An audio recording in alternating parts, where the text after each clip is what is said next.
Right guys, welcome back. Now today we are looking at attaching fletchings to our arrow shafts. Now this isn't an advanced technique thing. This is just basically a discussion about what a fletching jig is and how to use it. I've done a demonstration, a sort of demonstration in my Arrows Made Easy video series about using a jig, but I just thought I'd run through it because I didn't cover adjustments and things like that in the video before. So the jig itself, what have we got? Now this is a cartel model, cost me about £25 15 years ago. I think they're about £35 now for the latest model. This is just a basic one. There's nothing flash about it. It's a good solid construction. It's adjustable as much as you need, but there are fancier ones out there that do other little bits and pieces, a little bit more technical, but they all do the same thing.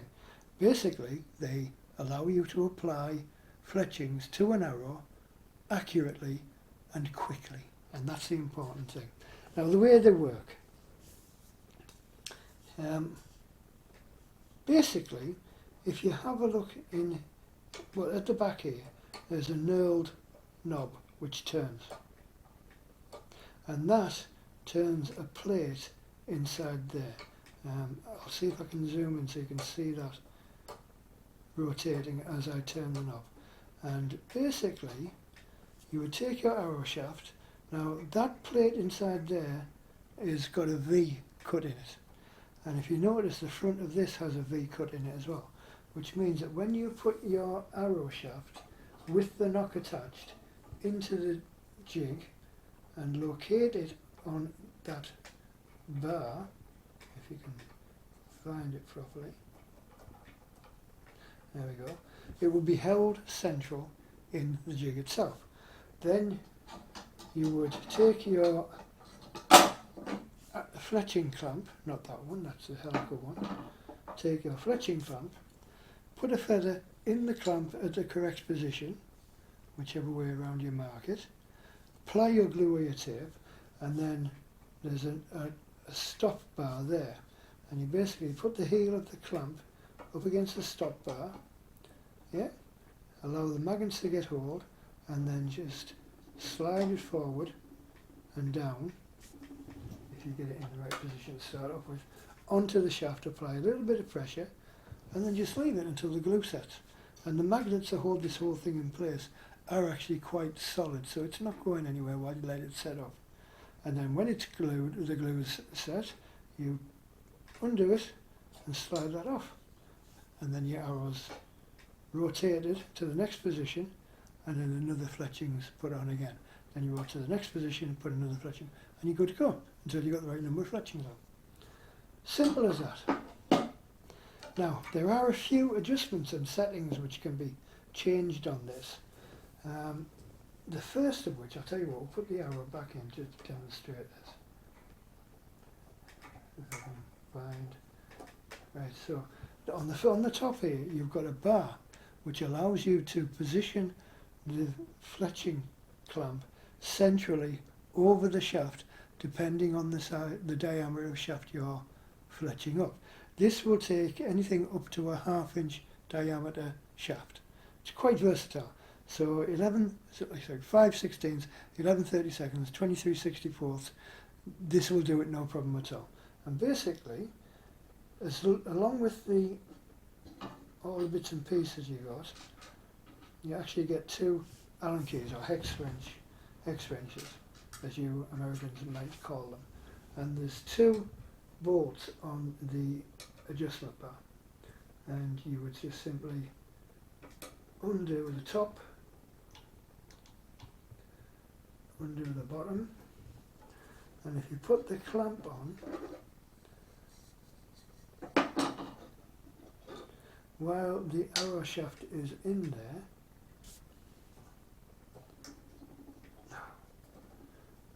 I swear this is easier than this, I practiced it earlier on. You can actually move that in and out and then position it centrally on the shaft. Now remember when we marked up the shafts to locate the direction of the grain?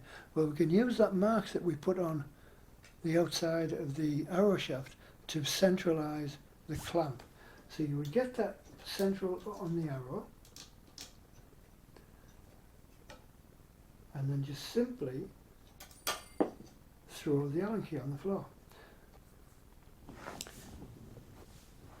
Right, so I hope you don't mind, but I've edited it there because I threw this on the floor. So I've just picked that back up. So you would literally just clamp that back up, nip that up at the front and back after you've positioned it correctly over the shaft. And that would allow you to centralize depending on the size of arrow shaft. Now the way I usually have this set up is with a slight offset, about a millimetre at most, from so like off centre at the front but not at the back, which gives a slight twist to the fletching and makes it for a little bit more forgiving, because I tend to use longer shafts, so I like to put a little bit of an offset in just to make them a little bit more forgiving in terms of it spins a little bit better. If you were putting a spin vane or a helically twisted fletch using one of these, which you can buy the extra ones for about a tenner, you would actually set the whole thing up perfectly straight, so that when you put that on there, it's perfectly aligned on the centre of the shaft and allows you to put twisted vanes on, no problems at all. Right, so that's that. Now, so that's adjustment for that. The other Allen key, it allows you to set it up so you can do 3 or 4 fletched arrows. Now at the back here, near where the rotating knob is, just there, I don't know where you can see it, I'll zoom in and try and show you it. There's 2 Allen keys, 2 hex nuts, hex screws. The front one allows you to set it up so that you're doing 3 fletched arrows. That positions a detent against the bar inside that is 120 degrees apart. Here's the detent. That's actually set up for 4. The rear one sets it up for 4 fletchings. So basically what you would do is undo, actually not set up for 4, you undo the back one if you want to change it, which it, until it's freely turning without catching any indents, any detents, sorry, as such. So we're going to set it up to do 3 fletchings. So we tighten the front hex key, Allen screw, until it catches the detent. If you hear it? And that rotates the shaft each time you turn it and presents it to the next position. And it's surprisingly accurate. So, there we go. That's it. It's dead simple. So you put your shaft in. You've got the whole thing set up so everything's central. You put your shaft in. Position it so that the cock feather position is the first one that you're going to fletch up. So if you feel the detent there, where is it? Should go around again. That would be it there. I can feel the index part there. So you would put your feather into your clamp and apply your glue or your tape, and then find the stop at the back, put the heel of the clamp up against the stop, like so, and then just rotate it forward until it comes into contact with the shaft, which will centralise itself in there. Apply a little bit of pressure and then just let it set up. If you're using super glue, leave it for 5 minutes.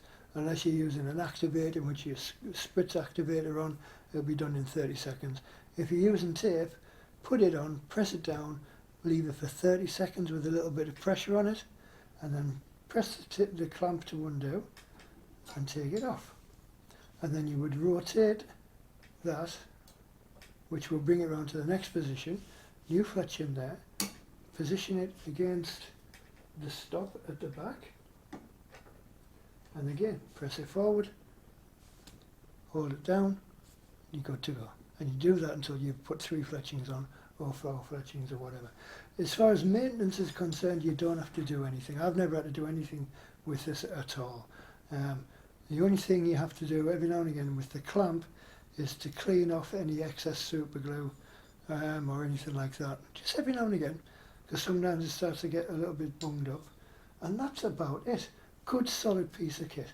Now, generally you will get the jig, you get 2 clamps, and to clamp it to the table I never use one, and you'll get the feather clamp as well. Spares are available for not a great deal of money. Like I said, this cost I think £10, and they have, I think they've got 3 different versions. They've got left and right hand versions of the helical one. I mean, obviously not of the straight one. This one is a left hand twist. If you turn, no, you can't turn it around. It's a left hand twist one. No, it isn't. Sorry, I tell a lie. It's a right hand twist. But you can get a left hand twist for left handed shooters, and they're about £8. There we go. So there's not a great deal else to say, other than don't throw Allen keys on the floor in the middle of making videos. Well, anyway, hope you found that interesting. Stay safe, keep swinging the sticks. Oh, and in case I didn't mention it already, I've put all my arrow making videos into a playlist on the home page of my YouTube channel. So you'll find all my videos about arrow making in the same place, I think. So if you're interested and you want to learn about making arrows or get some ideas about how to make arrows, there's loads of videos there for you to have a peruse of. Anyway,